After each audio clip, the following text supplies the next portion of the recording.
గురుగారు ఇంతకుముందు నిన్న పాఠంలో కవచం చెప్పారు, అంటే మహాకాళి. ఇవాళ అర్గళా స్తోత్రం మహాలక్ష్మి గురించి చెప్తా అంటున్నారు. చెప్ అథ అర్గళా స్తోత్రం అస్య శ్రీ అర్గళా స్తోత్ర మంత్రస్య విష్ణురుషిః అనుష్టుప్ఛందః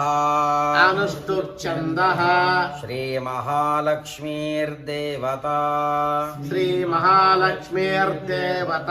శ్రీ జగదంబా ప్రీత్యర్థే సప్తశతీ పాఠాంగజపే వినియోగః. శ్రీ జగదంబా ప్రీత్యర్థే సప్తశతీ పాఠాంగజపే వినియోగః.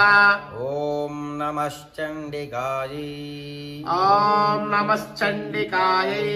ఓం మార్కండేయ ఉవాచ. ఓం మార్కండేయ ఉవాచ. జయంతి మంగళాకాళీ భద్రకాళీ కపాలినీ. జయంతి మంగళాకాళీ భద్రకాళీ కపాలిని. దుర్గా క్షమా శివా ధాత్రీ స్వాహా స్వధా నమోస్తుతే. దుర్గా క్షమా శివా ధాత్రీ స్వాహా స్వధా నమోస్తుతే. మధుకైటభ విద్రా వివిధాతృవరదే నమః. మధుకైటవ విద్రా వివిధాతృవరదే నమః. రూపం దేహి జయం దేహి యశో దేహి ద్విషో దేహి.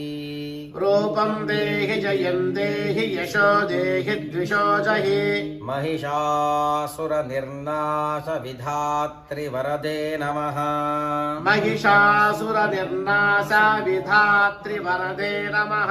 రూపం దేహి జయం దేహి యశో దేహి ద్విషో దేహి. రూపం దేహి జయం దేహి యశో దేహి ద్విషో జహి. వందితాంఘ్రియుగే దేవి సర్వసౌభాగ్యదాయిని. వదితాంగ్రియుగే దేవి సర్వసౌభాగ్యదాయిని. రూపం దేహి జయం దేహి యశో దేహి ద్విషో దేహి. రూపం దేహి జయం దేహి యశో దేహి ద్విషో జహి.